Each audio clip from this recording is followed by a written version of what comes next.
Dragon Ball Daima Episode 10 delivered one of the most profound expansions of Dragon Ball's cosmic lore, taking a significant detour from the usual humor, battles, and power scaling. This time, the narrative focused on the mysterious origins of the multiverse, delving into ancient histories and the creation process of the universes themselves. The introduction of Super Majin Rymus, the primordial creator of the multiverse, and the Glinds, divine overseers who later became the Supreme Kais, reshaped the foundational mythos of Dragon Ball. The episode provided long-awaited context about the origins of universes, shedding new light on the roles of gods, demons, and divine authorities, reframing long-standing mysteries we thought we understood, but didn't. Let's explore these game-changing revelations in detail. But before we begin, join Hype's World, the ultimate Dragon Ball Discord server, where passionate fans gather to discuss the latest episodes, theories, and everything Dragon Ball related. Join through the link in the description and be part of the most dynamic Dragon Ball community out there. The multiverse has always been a cornerstone of Dragon Ball's lore, particularly since Dragon Ball Super. However, Dragon Ball Daima Episode 10 introduced the cosmic architect responsible for it all, Super Majin Rymus. Unlike Zeno, who governs the universes, Rymus is portrayed as the primordial creator, a being of unparalleled power and vision who shaped the multiverse from chaos. Upon reaching planet Namek in the second demon world, Shin begins to narrate the story behind the birth of all universes. He says, and I quote, "Long ago, the good supreme demon king of that age sought to expand the demon realm. He ordered the powerful Super Majin Rymus to create the universe. They're still considered the highest authority in the universe.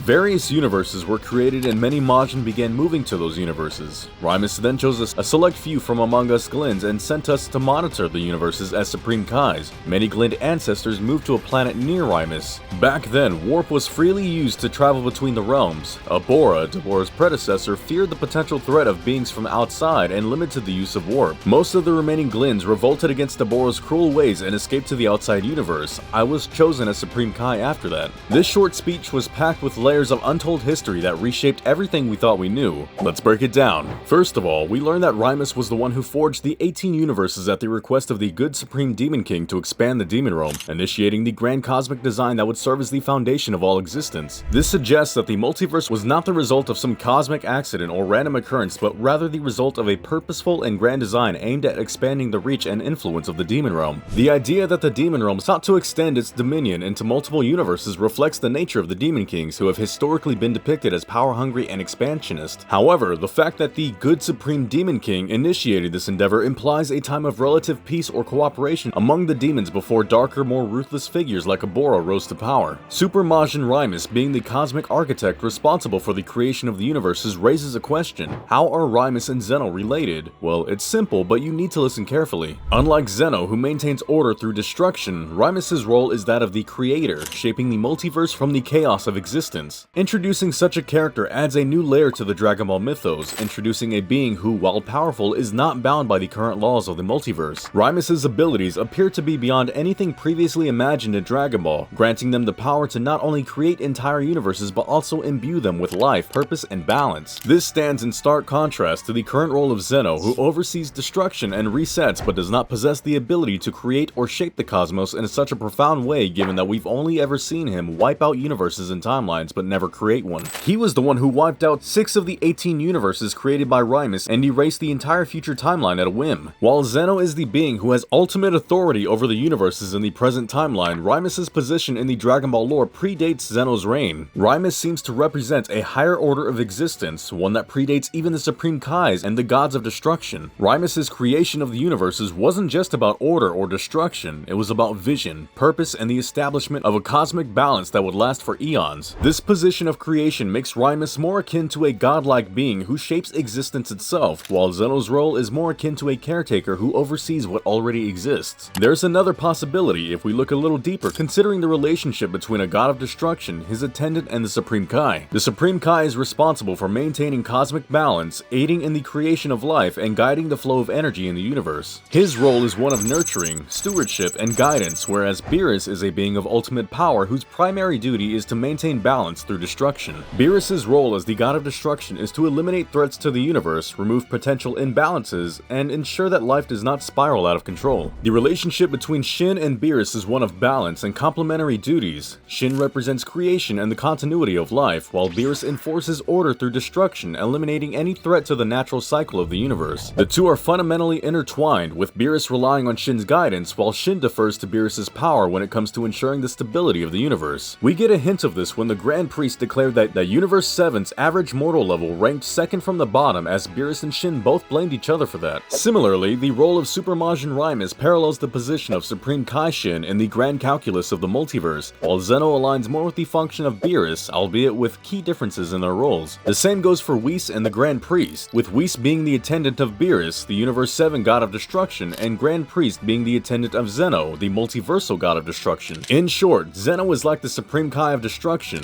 Grand Priest is like the Supreme Angel, and Rymus is like the Super Supreme Kai to Zeno. However, the Demon Realm isn't the only ancient realm that existed before the creation of the universes. In Dragon Ball Super, we were told about angels being from the Heavenly Realm or the Angel Realm, as Whis mentioned about a certain bird found on his home planet. And that's where Angel Mirrors came from too. While the Supreme Kais are from the Demon Realm, so far there has been no word on where the Gods of Destruction and Zeno came from. There could be another realm altogether that we haven't seen yet where the Gods of Destruction are born. Hopefully we'll get there sometime in the future. The reason why Shin doesn't acknowledge the existence of the Destroyer Gods in this scene could be that he didn't want to go into further detail and wanted to keep the information restricted only to the Demon Realm because he wanted to cut it short. He further goes on to explain that many Majins moved from the Demon Realm to these newly created universes as the first inhabitants, and also confirms that neither the Earthlings nor the Saiyans are direct descendants of Majins, as they were naturally born after the creation of universes. This also tells us about similar races found in other universes, as we saw in Super during the Tournament of Power. Namekians, Earthlings, Saiyans, and Frieza's race existed in both Universe 6 and 7. While you could argue that the similarity exists because they're both twins of each other, let's not forget about the Yardrat from Team Universe 2, since Yardrats also exist in our Universe 7. Right now, there's enough proof to conclude that almost all the fighters having pointy ears in the Tournament of Power could actually be descendants of the Majins that migrated to those universes when they were created. The narrative took an intriguing turn when Shin mentioned how the predecessor of Deborah, Bora, imposed restrictions on the use of warp. This decision stemmed from his fear of potential threats originating from outside the Demon Realm. While the exact nature of these threats weren't explicitly detailed, the implications opened the door for fascinating theories about who or what these dangers could have been.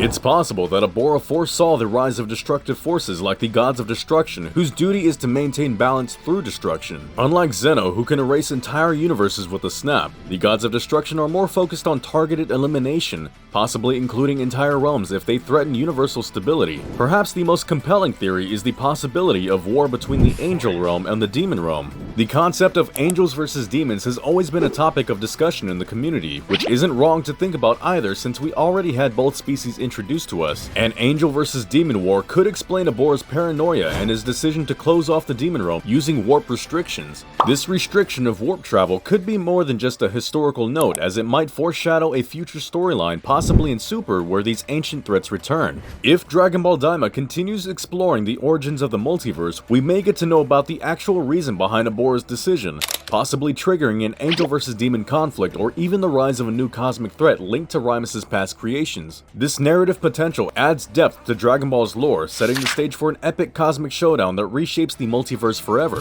This was the information that we were lacking for a future angel versus demons war for decades now. Now all that's left is for Super to come back and tell us about Angel's heavenly realm, and then we can get started with the war. As Dragon Ball's narrative continues to evolve, these revelations promise an exciting journey through untold histories and epic battles yet to unfold. By intertwining creation, balance, and cosmic hierarchy, the episode set the stage for deeper lore expansion, potentially bridging long-standing mysteries and future storylines like the anticipated Angel vs. Demon War. If you enjoyed this deep dive into Dragon Ball Daima's cosmic lore, don't forget to like, share, and subscribe for more in-depth analysis and episode breakdowns. Drop your thoughts and theories in the comments below. We'd love to hear from you.